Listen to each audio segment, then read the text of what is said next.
Hello students, this is Praveen. पिछले class में हम लोगों ने डिस्कस किया था कूलम्स लॉ, कूलम्स फोर्स के बारे में और देखा था कि ये सुपरपोजिशन प्रिंसिपल को ओबे करता है।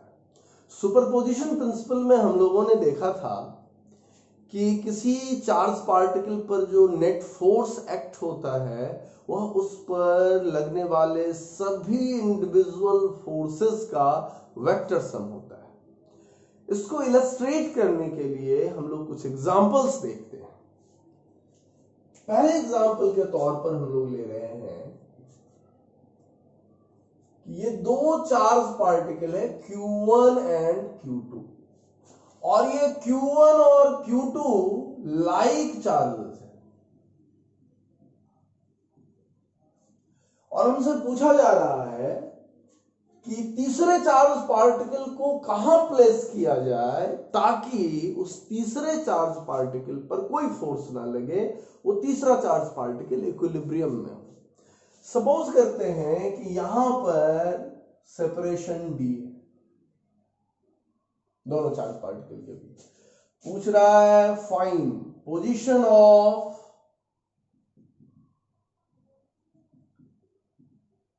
Third charge particle so that it will remain in equilibrium। हम लोग जानते हैं कि इक्विलिब्रियम में होने का मतलब क्या है फोर्स में, यानी उस तीसरे चार्ज पार्टिकल पर जो नेट फोर्स होगा दैट विल बी जीरो। अब वो तीसरे चार्ज पार्टिकल पर फोर्स कौन लगाएगा? ये Q1 लगाएगा और ये Q2 लगाएगा, यानी there are two forces on the third charge particle F1 and F2। यह F1 और F2 का सम जीरो होना चाहिए और इससे इस बात का हमें अंदाजा मिला कि F1 और F2 इक्वल एंड अपोजिट होना चाहिए।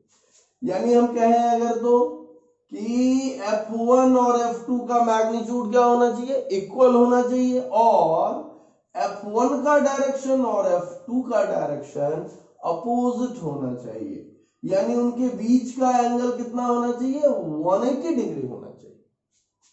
अब हम लोग चेक करते हैं कि ये कहां पर पॉसिबल हो सकता है। तो हमारे पास इस दो चार्ज पार्टिकल के इर्द गिर्द का इंटायर स्पेस है चेक करने के लिए। तो हम सबसे पहले चेक करते हैं एक्सिस के beyond, so of the axis. अब देखो एक्सिस के बाहर अगर चेक करें, सपोज करो हमारा थर्ड चार्ज पार्टिकल यहां पर है, तो ये चार्ज और इस चार्ज, ये चार्ज Q1 इस पर जो फोर्स लगाएगा उसका लाइन ऑफ एक्शन ये होगा और Q2 जो फोर्स लगाएगा उसका लाइन ऑफ एक्शन ये होगा, और ये दोनों लाइन ऑफ एक्शन कोलिनियर नहीं है। यहां पर 180 डिग्री कह रहा है तो कोलिनियर होना मस्ट है। सो of the axis force zero नहीं हो सकता है, किसी भी हाल में जीरो नहीं होगा। अब कहां चेक करें? ऑन द एक्सिस, यानी चार्जेस को जोड़ने वाले लाइन। और इस पूरे लाइन को हम लोग तीन हिस्से में बांटते हैं। एक हिस्सा Q1 से पहले का हिस्सा है जिसे मैं रीजन 1 कह रहा हूं, एक हिस्सा Q1 और Q2 के बीच में है जिसे मैं रीजन 2 कह रहा हूं, और एक हिस्सा Q2 के बियॉन्ड का है जिसे मैं रीजन 3 कह रहा हूं। अब देखो ये रीजन 1 में क्या होगा, रीजन 2 में क्या होगा और रीजन 3 में क्या होगा। लेट अस सी। अगर मैं रीजन 1 में चेक करूं तो सपोज करो हम कह रहे हैं कि लाइक चार्जेस है, तो या तो दोनों पॉजिटिव है या दोनों निगेटिव है। For instance we take positive, तो ये पॉजिटिव ले लिया गया। या जरूरी नहीं है ये पॉजिटिव ही हो, निगेटिव भी हो सकता है, हमने यहां पॉजिटिव लिया है ना। और ये तीसरे चार्ज पार्टिकल को भी मैंने पॉजिटिव ले लिया। अब ये पॉजिटिव इस पॉजिटिव को रिपेल करेगा तो F1 इधर लगेगा, और ये भी पॉजिटिव, तो लिटिल q को ये बिग Q2 रिपेल करेगा, सो एक ही डायरेक्शन में फोर्स हो जाएगा। तो यहां एंगल 0 डिग्री हो रहा है। सो रीजन 1 में फोर्स जीरो नहीं हो सकता है। अब हम लोग चेक करते हैं रीजन 3 में, ये लिटिल q। अब ये पॉजिटिव फिर रिपेल किया, ये भी पॉजिटिव, ये भी रिपेल किया, फिर यहां पर दोनों एक ही डायरेक्शन में है, दोनों फोर्स, तो एंगल 0 डिग्री हो रहा है, तो इसका भी सम कभी भी 0 नहीं हो सकता है। तो रीजन 1 में भी फोर्स 0 नहीं होगा और रीजन 3 में भी फोर्स 0 नहीं होगा। अब हम लोग चेक करते हैं रीजन 2 में। सपोज करो यहां पर मैंने ये प्लस क्यू चार्ज रख दिया, तो यह प्लस Q1 इस पॉजिटिव को रिपेल करेगा विथ फोर्स F1 और यह Q2 इस पॉजिटिव को रिपेल करेगा विथ फोर्स F2। तो यहां पर दोनों के बीच में कितना एंगल बन रहा है? 180 degree. Yes, this is the point. यहां 180 डिग्री आ रहा है, मतलब यहां पर फोर्स 0 होने की प्रोबेबिलिटी है। यहां पर फोर्स 0 हो सकता है, लेकिन किस कंडीशन में 0 होगा? सिर्फ एक कंडीशन फुलफिल हुआ है। अब दूसरा कंडीशन क्या है कि F1 और F2 का मैग्नीट्यूड बराबर होना चाहिए। तो यहां पर F1 और F2 का मैग्नीट्यूड बराबर होगा, तब होगा। अब सपोज करो मैंने इस रीजन को यहां पर बांट दिया, Q1 से इस लिटिल q की दूरी को मैंने R1 कह दिया और बिग Q2 से लिटिल q के डिस्टेंस को मैंने R2 कह दिया, है ना। तो यहां पर इस फोर्सेस को इक्वेट करो मैग्नीट्यूड वाइज। तो F1 कैसे फाइंड आउट करेंगे? बिग Q1 और लिटिल q के बीच का फोर्स है, तो K big Q1 little q by distance कितना? R1 का square, that is equal to, और इस बिग Q2 और लिटिल q के बीच का फोर्स, तो K big Q2 little q by R2 का square according to Coulomb's law. अब यहां पर तुम बड़े आसानी से देख सकते हो कि रिजल्ट क्या मिलेगा। बिग K और लिटिल q कैंसिल आउट हो जाएगा, तो you will get Q1 by R1 square equals Q2 by R2 square.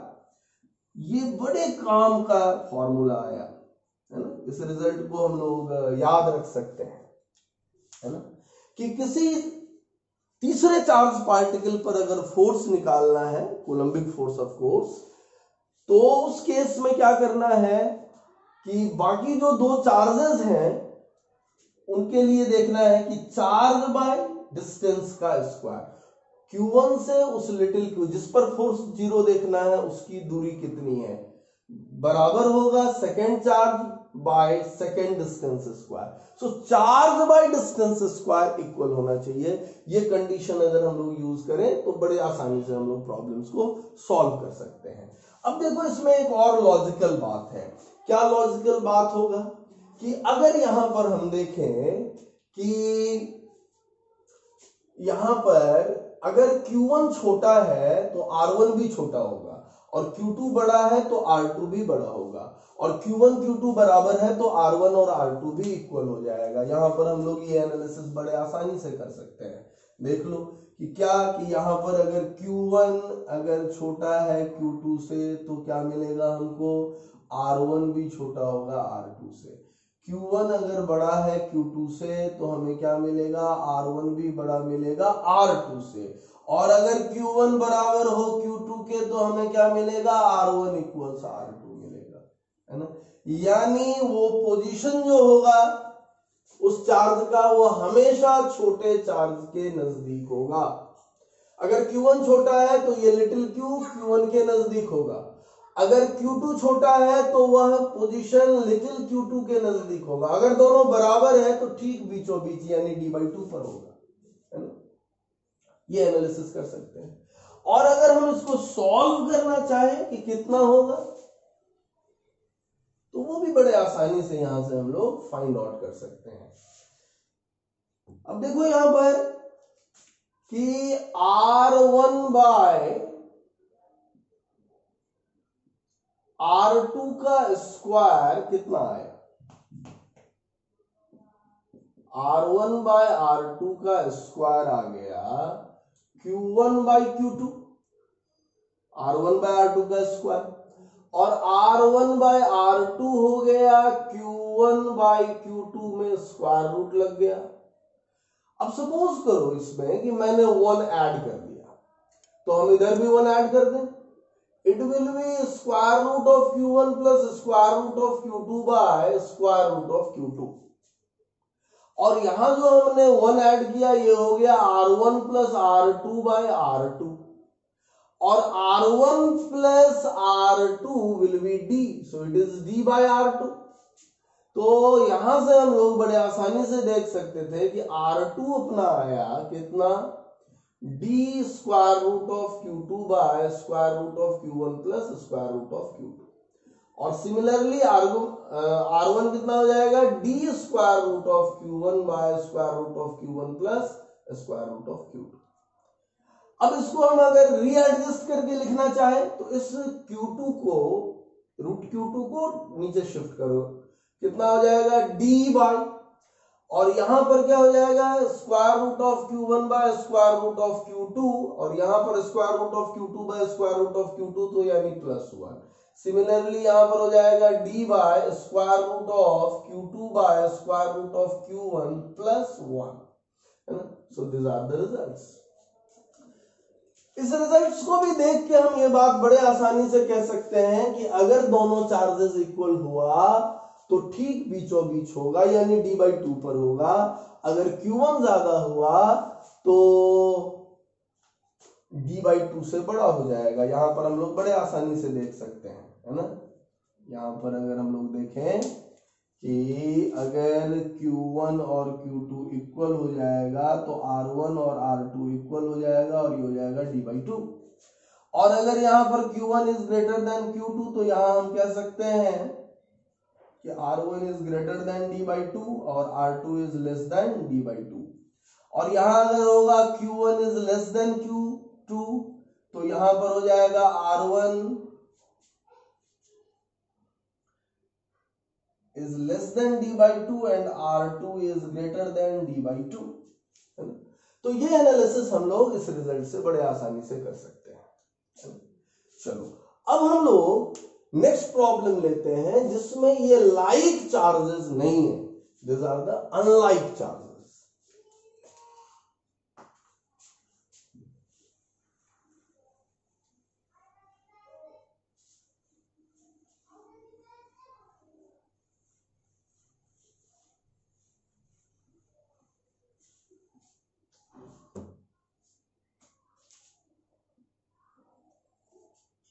यहां पे हमने लिया Q1 चार्ज, यहां पे हमने लिया Q2 चार्ज, लेकिन यहां पर Q1 और Q2 क्या है, अनलाइक चार्जेस हैं।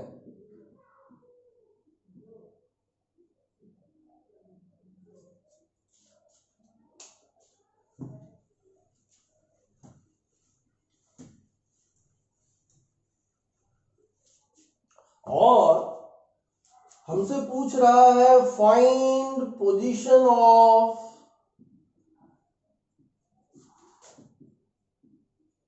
Third charge particle so that it will remain in equilibrium। यानी ये भी बिल्कुल पिछले प्रॉब्लम की तरह ही है, सिर्फ एक डिफरेंस है कि पिछले प्रॉब्लम में चार्जेस लाइक थे, इसमें चार्जेस अनलाइक हैं। अब हमें यह देखना है कि इसमें हमारा एनालिसिस कैसे होगा। तो एनालिसिस का लाइन वही होगा, लाइन ऑफ थॉट वही होगा जो प्रीवियस प्रॉब्लम में था, है ना, कि थर्ड चार्ज पार्टिकल पर जो Q1 और Q2 का फोर्स लगेगा F1 और F2, उसका वेक्टर सम 0 होना चाहिए। और ऐसा होने के लिए तीसरे चार्ज पार्टिकल को भी ऑन द एक्सिस ही होना चाहिए, क्योंकि ऑफ द एक्सिस ये पॉसिबल नहीं है। So first point is this, that the off the axis force will not be 0, force 0 नहीं होगा। अब यहां देखो कि इस दोनों के बीच का सेपरेशन सपोज करो कि D है। अब हम चेक करेंगे on the axis. On the axis क्या होगा, इसके लिए हम लोग फिर बांट दे रीजन 1, रीजन 2, रीजन 3 में। अब देखो यहां पर ये रीजन 1 है हमारा, ये रीजन 2 है हमारा, और ये रीजन 3 है हमारा।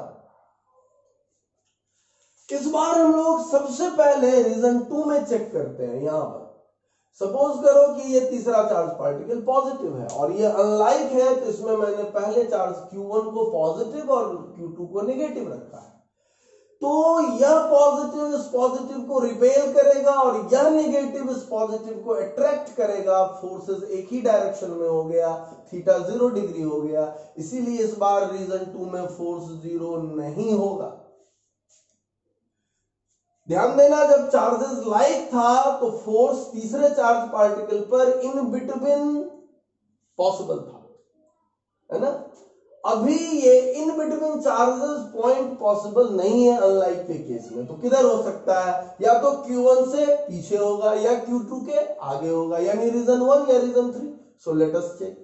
सपोज करो मैंने रीजन 1 में चेक किया, यहां पर हमने प्लस Q चार्ज रखा, तो ये जो प्लस Q1 है इस लिटिल प्लस Q को रिपेल करेगा विथ फोर्स F1, और यह जो नेगेटिव Q2 है यह इस पॉजिटिव चार्ज को अट्रैक्ट करेगा अपने तरफ F2 से। यस, यहां पर 180 डिग्री एंगल पॉसिबल है। सो रीजन 1 में फोर्स 0 हो सकता है। और रीजन 3 में अगर हम लोग चेक करें, यहां पर लिटिल Q रखा, तो ये बिग Q2 नेगेटिव है, ये अट्रैक्ट करेगा इसे अपने तरफ F2, और यह पॉजिटिव ये रिपेल करेगा विथ F1, यहां भी 180 डिग्री है, तो रीजन 3 में भी पॉसिबल है। अब सवाल यह है कि क्या एक साथ दोनों रीजन में पॉसिबल होगा? जवाब है बिल्कुल नहीं, क्योंकि यह पोजीशन तो यूनिक होगा, या तो रीजन 1 में होगा या रीजन 3 में होगा।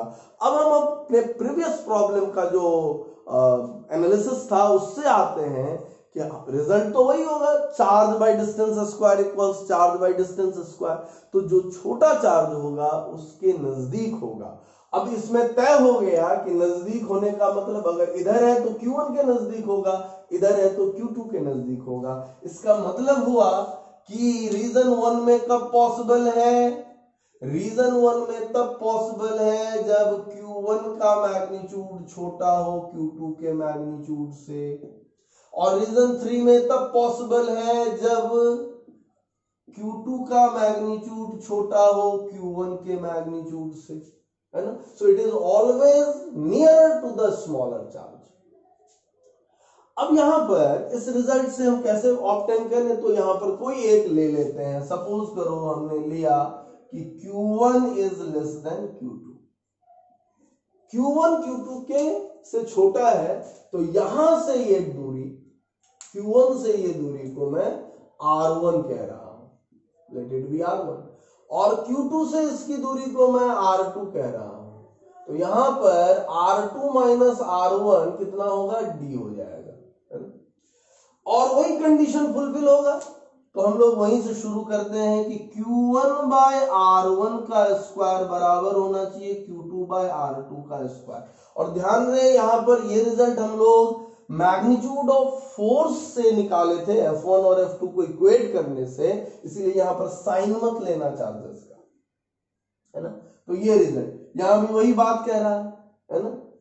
तब हम लोग देखते हैं कि इस R1 और R2 को हम लोग कैसे ऑब्टेन करेंगे। यहां पर तो यहां पर R1 बाय R2 लेते हैं, इस बार लेते हैं R2 बाय R1, क्योंकि R2 ग्रेटर है R1 से, है ना।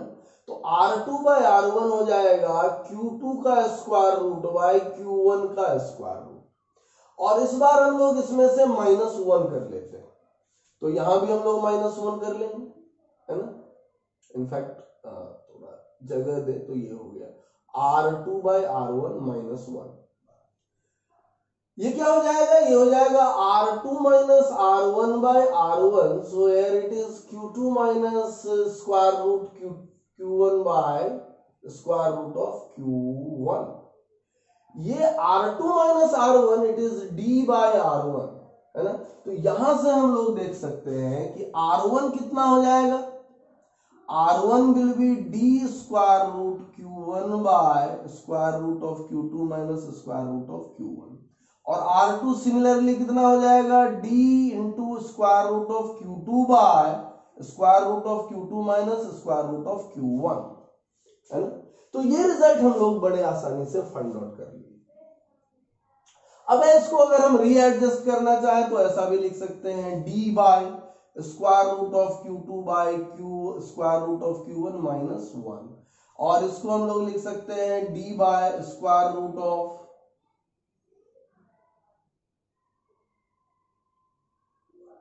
here it is 1 minus square root of Q1 by square root of Q2। तो ये हम लोग बड़े आसानी से कह सकते हैं। So this are the results.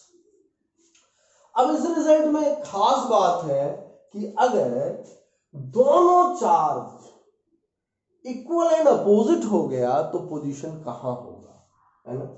चलो हम लोग देखते हैं कि अगर यहां पर दोनों इक्वल हो गया तो हमारा लॉजिक क्या था कि चार्जेस वो थर्ड चार्ज स्मॉलर चार्ज के नजदीक होता है। अगर Q1 और Q2 इक्वल एंड अपोजिट हो गया तो दोनों बराबर मैग्नीट्यूड का हो गया तो छोटा कोई भी नहीं है, इसीलिए न Q1 के तरफ होगा न Q2 के तरफ होगा।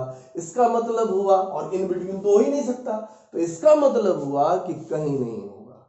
ध्यान से सुन लो, ये बहुत इंपॉर्टेंट क्वेश्चन बनता है कि अगर Q और माइनस Q हो डी सेपरेशन पर तो तीसरे चार्ज पार्टिकल को कहां रखा जाए कि फोर्स जीरो हो। जवाब है कहीं नहीं होगा।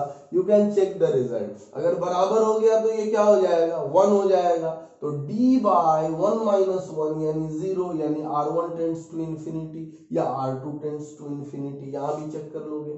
तो बराबर होने पर क्या हो जाएगा, यहां से हम लोग देख सकते हैं क्या होगा।